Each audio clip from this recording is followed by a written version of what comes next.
So yeah, we coming back from our first shoot, or my first shoot with the a6400. I have to say I'm pretty impressed by it. It was pretty user-friendly. I liked it. It was easy to use. The flip-up screen.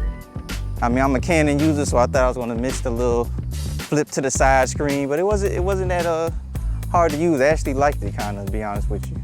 A6400 is winning my heart over, and now it has a special place in it. I don't know if I'm just gonna leave Canon behind. Hey everyone, welcome back to my channel. It's your boy Jay Vlogs. Now, if you saw my last video, it was an unboxing of the new, not really new, but new to me, a6400. So this video here is just an update to that video. I'll just be giving you some of my first impressions of the camera, what I thought about it. A little spoiler alert, I like it. So I was able to take this camera on a couple shoots. I was able to really get some time with this camera. Me and my wife, we even went on a walk, and I decided, hey, why not bring the camera with me?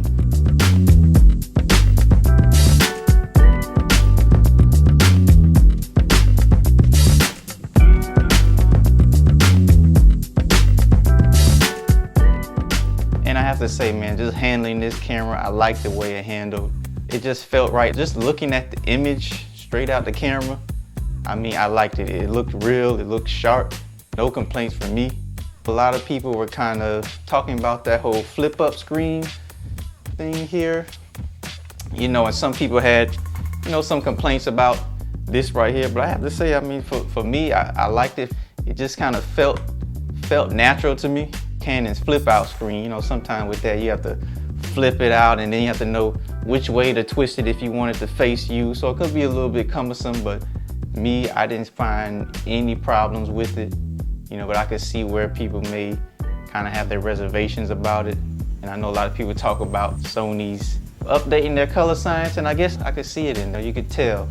Overall, I was definitely thoroughly impressed with this camera. If you saw my last video, you already know what happened. You know, I went on about how, you know, I was on a shoot and the menu button went out on me on the M50. And I'm not gonna lie, I don't know how it got fixed, right? But basically now the camera's working. Don't ask me how. Now I did see online how some people would take the battery out and wait about a day and put it back in, and that would fix some of the menu problems. Now that didn't work for me. You know, I tried it. It didn't really work for me. But for some reason, after about a week or so, I mean, it just started working, you know? So this is making my decision even harder, guys. So I decided to go ahead and take both cameras out on a little shoot. Me and my wife, we went on yet another walk. If you keep following my channel, you'll see we tend to do that a lot. I was using the 6400. My wife was following me around using the M50. I wanted to see how both cameras performed at the same time, in the same environment as close as possible. They did have different lenses. Still, just having both cameras in the same place, I could definitely get more of a gauge of how the quality is. And I have to say, I can't really pick a camera, one of the pictures over the other. Both of them had great 1080. That a6400 just came out looking crystal clear, almost like real life, like you there. But the Canon M50, it almost looked like a portrait. It was just straight out the camera, really didn't need a lot of color correcting. You know, you still wanted to do a little something to it, but it just came out looking like a beautiful shot. So some of the pluses and minuses of both cameras. The a6400, as advertised, has blazing fast autofocus, which is great for photographers. Now for video, it kind of looked unnatural just how fast it would shift focus.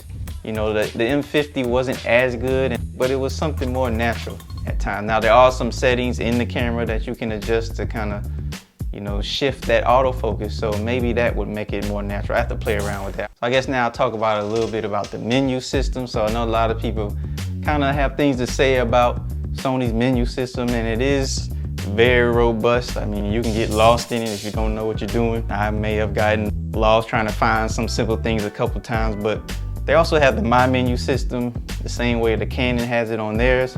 So you can put important things to you in one location that's easy to find. And not just that, just the a6400 menu being so in-depth. That's how it is on like a lot of Sony cameras. It just means that you can do, you know, a lot more if you know what you're doing with that camera. So I have to say, even that, you know, that was a plus for me. A6400 also has a flat profile coming straight from the camera, make it easier to grade your footage later. So that's also a big plus. You don't have to add anything that's already included in the camera. So there is no in-body stabilization, which I know a lot of people are kind of harping on, but I mean, you get your lens that's stabilized. I use the 18-105 f4, which does have optical stabilization. So that's just one lens you can use. But if you have a lens that's optically stabilized, you should be good. So that shouldn't be a big minus on this camera. Now to get to the Canon M50, I mean, I love this camera too. I mean, just looking at the shots, you could tell, it just looks like a picture almost. It just comes out already looking great. The same way with the Sony, but it's just something about those Canon colors. You can't really explain it, but it just comes out just looking very cinematic. So I have to say, I'm still impressed with the M50's 1080. That's not gonna change, and that's not even why I was even looking to replace this camera.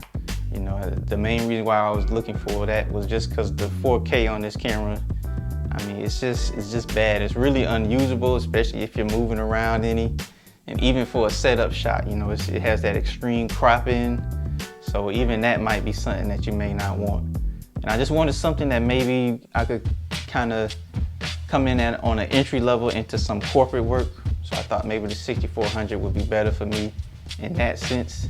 So like I said, this stuff has left me with a hard decision, guys, and you know, which camera to keep. And I mean, either the a6400 or